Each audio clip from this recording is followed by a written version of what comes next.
ভক্তি কাকে বলে, ভক্তির স্বরূপ কি, ভক্তি কি করে প্রাপ্ত হওয়া যায়, এই তিনটির প্রশ্নের উত্তর সংক্ষিপ্ত আলোচনা করে বিশ্রাম রাখবো।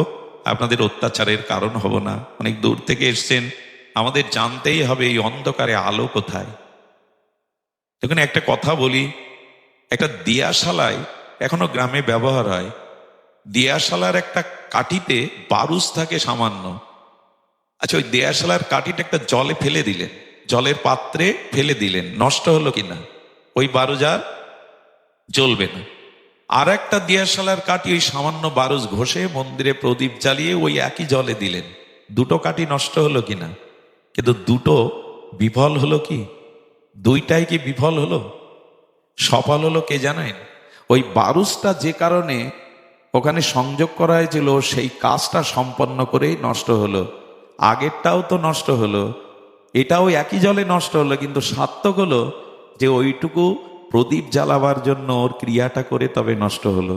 তেমন মনুষ্য জীবনটা তখনই, এ দেহ তো যাবেই, রাজারও যাবে, ভিখারিরও যাবে, সাধুরও যাবে, অসাধুরও যাবে, এ প্রপঞ্চে মিশে যাবে মাটির দেহ, কিন্তু সেই মনুষ্য জন্মটা সার্থক যে যাওয়ার আগে একটু ভগবানকে ভক্তি যোগের দ্বারা ভালোবেসে গেল। যার ভক্তি জ্বলে উঠল সেই সার্থক। আমরা তো নিভে যাবই, আমরা তো নিভে যাবই, কিন্তু না, এই নিভে যাওয়ার আগে, এই দেহ পতনের আগে একটু ভক্তির আলো জ্বালুন, যাতে নিজেও মৃত্যুর পরে যাতে অন্ধকার পথে না গিয়ে আলো পান, আর অন্য মানুষও যাতে আপনার দ্বারা আলো পায়। এই আলোটাই ভক্তিযোগ। আমরা একটু জানবো ভক্তি কাকে বলে। দেখুন, ভক্তির স্বরূপ কি, ভক্তির মহিমা কি, ভক্তি কাকে বলে। এখন এই ভক্তি শব্দটা বিভিন্ন মহাজন, বিভিন্ন আচার্য, বিভিন্ন গ্রন্থে ভক্তির এক একটি অনুভূতিলব্ধ তাদের অনুভব জানিয়েছেন। যদি আপনি ভক্তির সংজ্ঞা চান, 2000 5000 এক জায়গায় করা যাবে। এক এক সাধক ভক্তির এক একটা তাদের সাধন উপলব্ধি অনুযায়ী ভক্তির ব্যাখ্যা করে গেছেন। এসব জেনে যদি আপনার মনে হয় এক একজন ভক্তি এক একভাবে ব্যাখ্যা করেছেন, আসলে এই ভক্তি কোনটা, আমাদের তো বিভ্রান্ত করা হয়েছে। না, দেখুন, 10 জন কি 5 জন অন্ধকে হাতি দেখতে পাঠানো হলো, তো যিনি হাতির পায়ে গিয়ে স্পর্শ করলেন অন্ধ, সে বর্ণনা করছে কি, হাতি মানে একটা পিলার, একটা স্তম্ভ, যে তার পিঠে এসে হাত বুলালো, সে দেখলো সমান্তরাল অনেকটা বড় জায়গা একটা দেয়াল। যে তার কর্ণে হাত দিল, কানে, সে বললো দেখলাম এটা নড়ছে, একটা পাখা। হাতির মানে একটা, আচ্ছা এদের কোনোটাই কি ভুল? ভুল না, কিন্তু সম্পূর্ণ এরা বলতে পারছে না, কারণ ওদের দেখবার দৃষ্টি, সম্পূর্ণ দেখবার দৃষ্টি ওদের নেই। ওদের ওই দৃষ্টিহীন ব্যক্তি, ওদের অনুভূতিতে যা ওরা পেয়েছে সেটুকুই বলেছে, কিন্তু সেটা পরিপূর্ণ নয়। তেমনি ভক্তি আসলে কি, এটা কারো পক্ষেই পরিপূর্ণ বলা সম্ভব নয়, কারণ ভক্তি আর ভগবানের স্বরূপ একই। ভগবান যেমন অনন্ত, ভগবানকে যেমন জানা বা তার শেষ সীমায় পৌঁছানো যায় না, আকাশের শেষ সীমা পাবেন আপনারা, তেমনি ভক্তি অনন্ত, ভগবানও। ভক্তি আর ভগবান অভিন্ন। চিনি আর তার মিষ্টতা আলাদা করা যাবে? চিনি আর তার মিষ্টি এটা আলাদা করা যাবে চিনি থেকে? দুগ্ধ আর তার শ্বেতশুভ্র বর্ণ, সাদা রং আর দুধ আলাদা করা যাবে? আগুন তার পোড়ানো ক্ষমতাকে আলাদা করা যাবে? নিমের পাতা থেকে তিতোটা আর পাতাটা আলাদা করা যাবে? যাবে না। তেমনি ভক্তি আর ভগবান একই স্বরূপ। ভগবান যেমন অনন্ত, তাকে জানা যায় না, ভক্তিও অনন্ত। তাই যে যে সাধক সাধনার দ্বারা, অপরোক্ষ অনুভূতির দ্বারা ঈশ্বরের ভক্তিকে যে রূপ জেনেছেন, তারা তাদের গ্রন্থে সেই রূপভাবে বর্ণনা করেছেন। কোনোটাই ভ্রান্ত নয়, কোনোটাই মিথ্যা নয়, আবার এটাই যে ভক্তির শেষ সংজ্ঞা তাও নয়। এখন আসুন, ভক্তির সংজ্ঞা কিভাবে দিয়েছে, এর মাধ্যমে আমরা জানি প্রকৃত ভক্তি কি।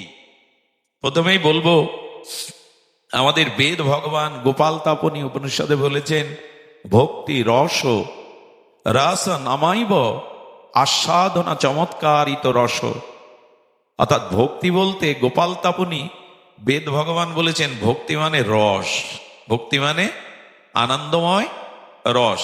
এর একটু ব্যাখ্যা করি, রস জগতেও আছে, আর ভক্তিও হলো ভগবানের নির্মল আস্বাদ্য চমৎকারিত্ব রস। জগতের কোনো রসে প্রকৃত আত্মতৃপ্তি হয় না। আচ্ছা, আমি একটু বলি, কোনো পুরনো সাহিত্য সামাজিকের চিত্তে একটা সাহিত্য গ্রন্থ, গল্পের গ্রন্থ কতবার পড়লে সাহিত্যের রস পাবেন আপনি? 100 বার পড়ার পরে ওর থেকে আর রস পাবেন? আচ্ছা, কোনো সাহিত্য দিয়ে সিনেমা তৈরি হলো, তো সিনেমা আপনি 5 বার দেখুন, 10 বার দেখুন, 15 বার ভালো লাগবে একই সিনেমা? জাগতিক যে রস, রসগোল্লা আপনার সামনে এখন 1 গামলা দেয়া হোক, 100টা দেয়া হোক, 10টা পর্যন্ত, 20টা পর্যন্ত ভালো লাগলো, তারপর রস ভালো লাগবে? স্ত্রীকে বিয়ে করে বাসর রাতে বলেছিল, তুমি আমার কাছে স্বর্গের অশ্বরা সম, তোমার মতো সৌন্দর্য আমি কারোর মধ্যে পাইনি, অথচ 2 বছর যেতে পারে না বলে তোমার মুখ দেখতেও আমার ইচ্ছা করে না। এই রস থাকে? জগতের কোন রস স্থায়ী হয় বাবা? নিত্য নিরন্তর ওই রসের আস্বাদন বাড়ে না কমে? একটু কথা বলুন। কমে? জগতের কোন রসের আস্বাদন নিত্য নিরন্তর বাড়ে না। সে জিলিপির রস, অন্তরের রস কতক্ষণ? প্রতিদিন পারবেন তো রসগোল্লা খেয়ে বেঁচে থাকতে? সুধীজন, যে রস ধীরে ধীরে, যে রস ধীরে ধীরে আস্বাদন থেকে বিরত হতে হয়, যে রস ধীরে ধীরে, যে রসের আনন্দ থেকে বঞ্চিত হয়, যে রস ধীরে ধীরে ম্লান হয়ে যায়, যে রস ধীরে ধীরে বিষময় হয়ে যায়, সেই রস ভক্তি নয়। কিন্তু ভক্তি রস এমন, যা কোটি কোটি জন্ম নিত্য নিরন্তর আস্বাদন করলে ধীরে ধীরে নিত্য নবায়ন ভাবে বেড়ে যায়, তারই নাম হলো ভক্তি। ভক্তি রস, এটা অনন্ত জন্ম ধরে যদি পান করেন, ভগবানের নাম রূপ লীলা, ভগবানের লীলা চিন্তন, এই যে ভজনযুগ ভক্তি রস, এটা নিত্য নিরন্তর বেড়ে যায়। বলে কেমন বেড়ে যায়? বলো, ভক্তের ভক্তি যত বাড়ে রস তত বেড়ে যায়। এই জন্য প্রেম ভক্তিতে, ভক্তিতে পূর্ণিমা নাই। ভক্তিতে কি নাই? আচ্ছা, পূর্ণিমার চাঁদ পরের দিন আরো বাড়ে তো? পূর্ণিমার পূর্ণ চন্দ্র পরের দিন আরো বাড়ে তো? কি হয় মা? ক্ষয় হয়। আমাদের রূপ ক্ষয় হয় কিনা? কিন্তু ভক্তির রস ধীরে ধীরে বাড়ে। কত পর্যন্ত বাড়ে বলো? তার কোনো সীমাই নেই। ভক্তের ব্যাকুলতা যত বাড়বে, ভক্তির রস তত, বলে বাড়িতে নাই ঠাই। মহাপ্রভু বললেন, নিত্য নবায়ন আস্বাদনময় এই রস কোথায় যাবে? কোটি কোটি যুগ যুগান্তর এই ভক্তি রস আস্বাদন করেও ভক্তিমান ভক্তের পিপাসা মেটে না। নিত্য নিরন্তর রস বৃদ্ধি পায়। সুধীবৃন্দ, পুরীধামে লক্ষাধিক ভক্ত জগন্নাথকে দেখতে চায়। জগন্নাথের চোখ বড় বড়, হাত নেই, তাই না? পা দুটোও চরণ ভালো নেই, তো 30 লক্ষ লোক রথে টানতে যায় কেন? এটা কাঠের মূর্তি হলে, সাধারণ মূর্তি হলে 30 লক্ষ লোক দেখতে যেত? বলে ওর ভিতরে ভগবানের স্বরূপ ওটা, ওকে যত দেখা যায়, যত আস্বাদন করা যায়, তত তৃষ্ণা বেড়ে যায়। কেমন জানেন রস? মহাপ্রভু গরুর স্তম্ভের নিচে দাঁড়িয়ে আর দেখছেন জগন্নাথকে। একটু ধ্যান দিয়ে কথাটি শুনুন। গরুর স্তম্ভের পাশে দাঁড়িয়ে দেখছেন কেন মহাপ্রভু? জগৎকে শিক্ষা দিলেন, যদি ভগবানের ভক্তি আস্বাদন করতে চাও, তবে ভক্তের চরণের পাশে দাঁড়াও। ভক্তই তোমাকে এই ভক্তি রস দিতে পারে। দেখুন, একটা কথা বলি এই পরিসরে, ভক্তি পেতে গেলে ভগবানের কাছে কেউ যাবেন না। ভক্তি ভগবানেরই স্বরূপ, অথচ ভগবান ভক্তি আপনাকে দিতে পারে না, আজ পর্যন্ত কাউকে দেয়নি। ভক্তি দেবে ভক্ত, এটা খুব মন দিয়ে শুনতে হবে। আচ্ছা, পিতৃভক্তি মাতৃভক্তি কাদের কাছে থাকে? পিতামাতার কাছে না সন্তানদের কাছে? সন্তানদের কাছে। প্রতিভক্তি কার কাছে থাকে? পতির কাছে না স্ত্রীর কাছে? স্ত্রীর কাছে। গুরু ভক্তি গুরুর কাছে না শিষ্যের কাছে? তেমন ভগবত ভক্তি ভগবানের কাছে না ভক্তের কাছেই থাকে। পদ্ম ফুল ফুটে আছে, প্রস্ফুটিত পদ্ম ফুলের মধ্যে মধু আছে, আপনি চেয়ে মধু পাবেন পদ্মের কাছে? মধু তো পদ্মের, চেয়ে পাওয়া যাবে? আচ্ছা, পদ্মকে যদি চেয়ে মধু না পান, পদ্ম ফুলটা ছিঁড়ে পাপড়িগুলো নিগড়ান, এক বিন্দু মধু পাবেন? পদ্মের মধু, অথচ পদ্ম আপনাকে দিতে পারবে না, নিগড়ে বের করতে পারবে না। পদ্মের আস্বাদ্য মধু পেতে গেলে মধুকর মৌমাছির চাকে যেতে হবে। ওরা ওখানে কি করেছে? মধুচক্র তৈরি করে রেখেছে। পদ্ম বা ফুলের মধু পেতে গেলে তোমাকে মধুকারের মৌচাকে যেতে হবে, তেমন ভক্তি ভগবানেরই স্বরূপ। ভক্তি ভগবানেরই স্বরূপ ব্যক্তি, কিন্তু ভগবান ভক্তি দেবে না। ভক্তি পেতে গেলে ভক্তের কাছে যেতে হবে, কারণ ভক্তের হৃদয়টা হলো ভক্তির মধুচক্র। ভক্ত হৃদয়ে ওই ভক্তিটাকে সঞ্চয় করে রেখেছে ভজন করতে করতে। তাই যদি কেউ ভক্তি চাও, তিনটি জিনিসের দ্বারা পাবে। শুদ্ধ ভগবানের প্রিয় ভক্তের চরণ ধুলি মাখতে হবে, না হলে তাদের চরণ জলকে পান করতে হবে, না হলে তাদের অধরামৃত উচ্ছিষ্টকে মহাপ্রসাদ রূপে ফেলালাভ লোভে নিতে হবে, তবেই ভক্তি হবে। ভক্ত চরণ ধুলি, ভক্ত পদজল, ভক্ত ভক্ত অবশেষ তিন সাধনার বল। এই জন্য ভক্তি ভক্তের কাছে, ভগবানের কাছে নাই। এই জন্য ভগবান দেখিয়ে দেন, মহাপ্রভু গরুর স্তম্ভের, গরুর তো ভগবানের প্রিয় ভক্ত, ওর চরণে বসে জগন্নাথ দেখছেন। এদিকে ধ্যান দিন, যাওয়ার সময় ধুলি নিয়ে যাবেন, তবে যুক্তি তর্ক আনবেন না। খালি পায়ে এসেছে এইসব লোকের পায়ের ধুলো, যে এই যুক্তি নিতে গিয়েই তো সব শেষ হয়ে গেল। এত এত যুক্তি, এত এত পরিচ্ছন্ন। এখন কত কি সিস্টেম এসেছে, করোনা আটকানো। 100 বছর আগে তো এত ভয়াবহ, এত তুমি সাফসাফাই থাকো, এত পায়ে মোজা দাও, এত পা ঘষে উপরে ওঠো, এত কিছু মাখো, করোনা আটকানো যায়নি কেন? খুব যুক্তি আমাদের, পায়ের ধুলোয় অমুক আছে তমুক আছে। বিশ্বাস ছাড়া এই জগতে কিছু, শ্রদ্ধা ছাড়া এই জগতে কিছু পাবেন না। অন্তত ওই যুক্তিটা এই রাজ্যে খাটবে না। মার কাছে প্রশ্ন করা হয়, মা আমার বাবাকে, মা অঙ্গুলি তুলে বলে দেয় এই তোর পিতা। এখানে যুক্তি তর্ক চাইলে মা যুক্তি তর্ক দিতে পারবে যে এই তোর বাবা। সব কাছে যুক্তি খাটাতে যাবেন না। বিশ্বাসটা যুক্তির দ্বারা ধ্বংস করবেন না, তাহলে ভক্তির স্পর্শ কোনোদিনই পাবেন না। আজকাল এইসব ঘটনা পড়ানো হয় না। সেই জটিলের কথা মনে আছে? জটিল মা বড় ভয় করে, বাবা নেই, আমার দাদা নেই, একা স্কুলে যায়, পথে ভয় করে মা। ওই সবাই বলে ওখানে ভয় আছে, মা বুকে জড়িয়ে ধরে বলল, রে ভয় নাই রে, ওই জঙ্গলে তোর এক দাদা থাকে, মধুসূদন দাদা। এ গল্প এখন আমাদের সন্তানদের পড়ানো হয় না। ওই বিশ্বাসেই জটিল বলে উঠল, মধুসূদন দাদা আমার ভয় করছে, তুমি কোথায়? ভগবান দেখলেন আজ যদি আমি ওর কাছে না যাই, তাহলে এক সরল মায়ের বিশ্বাস নষ্ট হয়ে যাবে। এই জন্য গোবিন্দ দাদার রূপ ধরে এসে প্রতিদিন তাকে স্কুলে, এই বিশ্বাসের জায়গাটা নষ্ট হয়ে গেছে।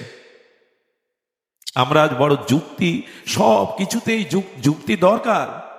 যুক্তি না থাকলে বর্তমান সমাজ আপনাকে পেষণ করে মারবে, ঠকাবে আপনাকে। কিন্তু ভক্তি রাজ্যে খুব বেশি যুক্তি তর্ক, এ পথে পা পিছলে যাবে আপনার।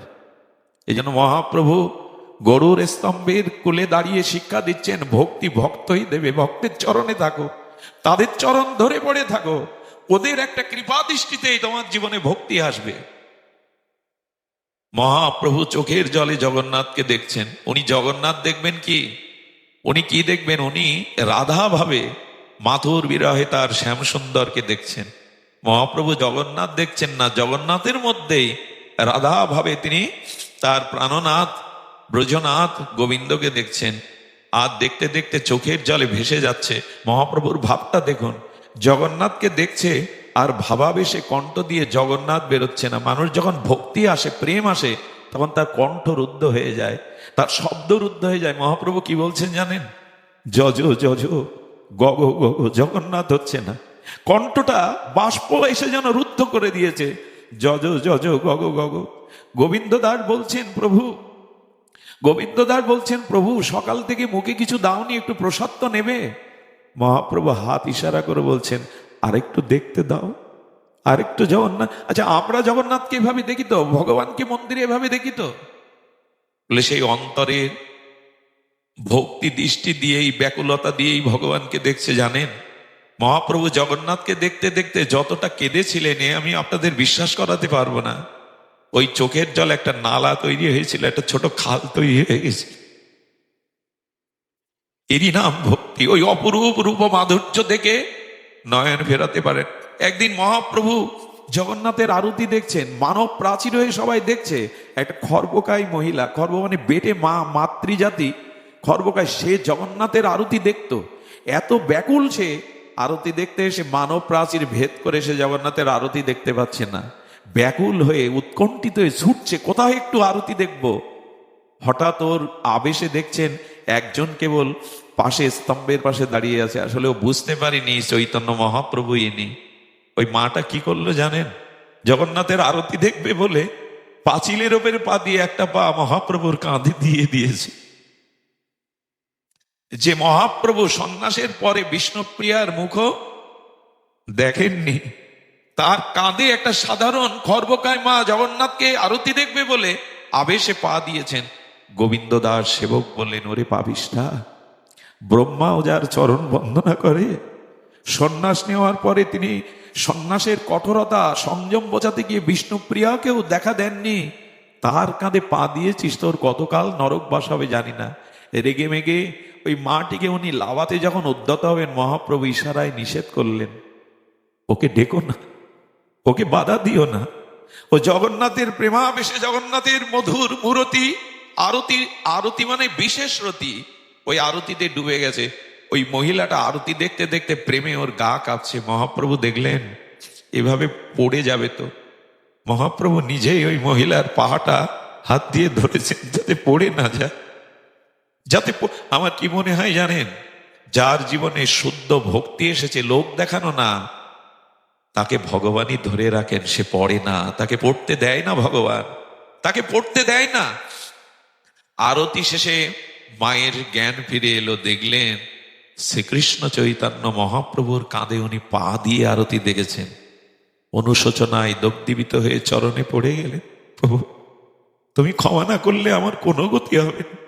আমার মতো নর্দমার একজন কীট পাপিষ্ঠা মহিলা, আমি আপনার শ্রীঅঙ্গের কাঁধে পা দিয়েছি, আপনাকে নামাইয়ে দেননি, প্রভু ক্ষমা করুন। মহাপ্রভু চোখের জলে হাত দোকানা সামনে প্রসারিত করে অঞ্জলি করে বললেন, মা রে দে, আমার কাছে তুই কি ক্ষমা চাইবি? জগন্নাথ দর্শনে তোর যে ব্যাকুলতা, তোর যে ভক্তি আমার নাই, মা ওইটুকু আমায় দে। আমি যেন জগন্নাথকে দর্শন করতে গিয়ে আমার ভিতরে এইভাবে এই ভক্তি জেগে ওঠে। মহাপ্রভু 24টা বছর এই লীলাচলে ছিলেন, অবরুদ্ধ হয়ে নিজেই ছিলেন গম্ভীরার মধ্যে, তৃষ্ণা মেটেনি। এই জন্য ভক্তি এমন একটা রস, এটা ধীরে ধীরে ধীরে ধীরে উত্তর উত্তর বৃদ্ধি পায়, একে বলে ভক্তি।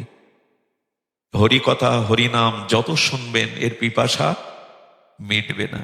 এই জন্য নিত্য নিরন্তর নবনবয়নমান আস্বাদ্য চমৎকারিত রস, কারণ জগতে রস নাই। শুনুন, এই রস কোথায় জানেন? রসবৈষা, ভগবানই হলো রস, রসবৈষা। আর কি বলেছেন?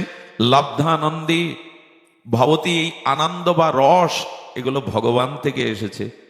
আচ্ছা, এই যে মাটির বুকে ফুলের বীজ বপন করে, ফুলের চারা বপন করে, তার থেকে ফুলের যে সুগন্ধ আসে, মাটি এই গন্ধটা কোথায় পায়? মাটিতেই কিন্তু গন্ধ। ফুল গন্ধটা নেয় কোথা থেকে? মাটি থেকেই তো নেয়। ওই ফুলের সংস্কারের মধ্যে সৌন্দর্য আছে, গন্ধবতী পৃথিবী থেকে মাটি নেয়।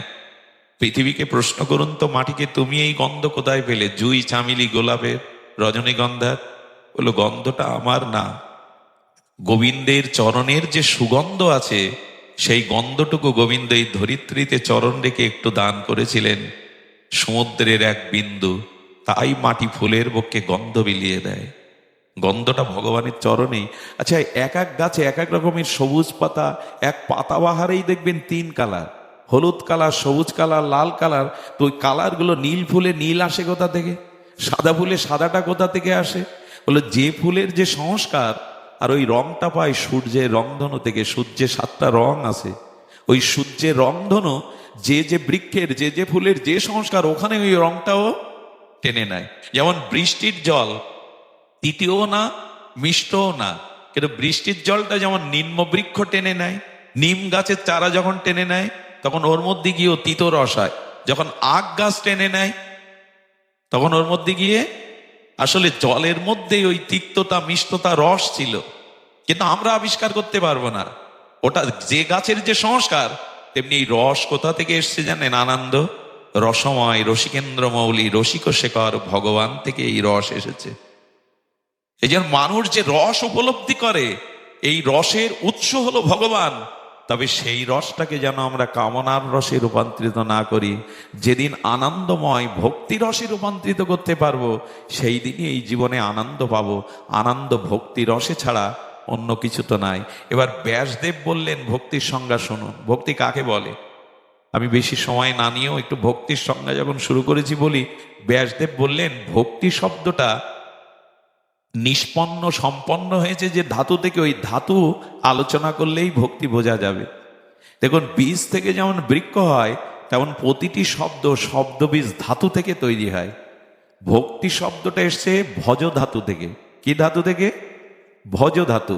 ভজ ধাতু তিন প্রত্যয় যোগে ভক্তি শব্দ নিষ্পন্ন হয়। ব্যাসদেবের কথা এটি। তো ভজ ধাতুর অর্থ কি? ভজ ধাতু থেকে ভক্তি। ভজ ধাতুর সরলত্ব হলো সেবা, অর্থাৎ ভগবানকে, ভক্তকে সেবা করার নামই হলো ভক্তি। সেবা শব্দের অর্থ হলো আনন্দ বিধান, সুখ বিধান।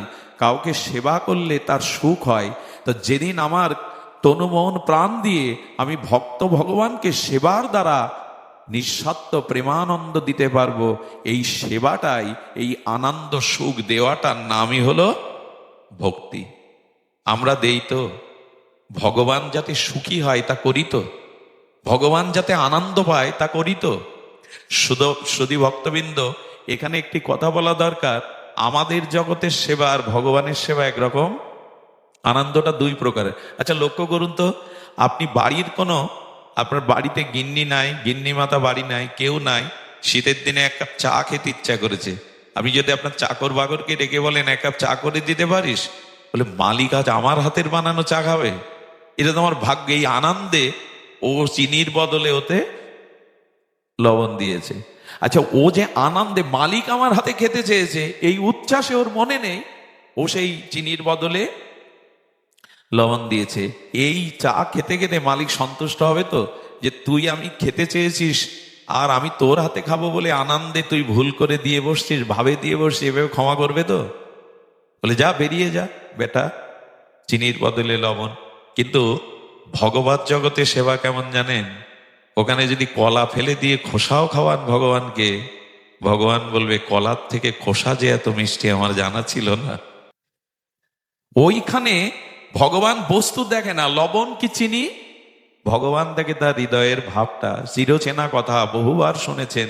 বিদুরের বাড়ি যেদিন ভগবান গেল, এদিন এই দৃশ্য ঘটেছিল। বিদুরানী বললেন 56 ব্যঞ্জন ত্যাগ করে আজ আমার বাড়ি এসছে ভগবান। রাজপ্রসাদ, রাজ সিংহাসন, 56 ব্যঞ্জন রাজভোগ ত্যাগ করে গোবিন্দ আমার পণ্য কুটিরে, তারপরে আমার ঘরে তাকে সেবা দেওয়ার কিছু নেই। অথচ 20 বার বলেছে বিদুরানী দাও না, কিছু খেতে দাও না।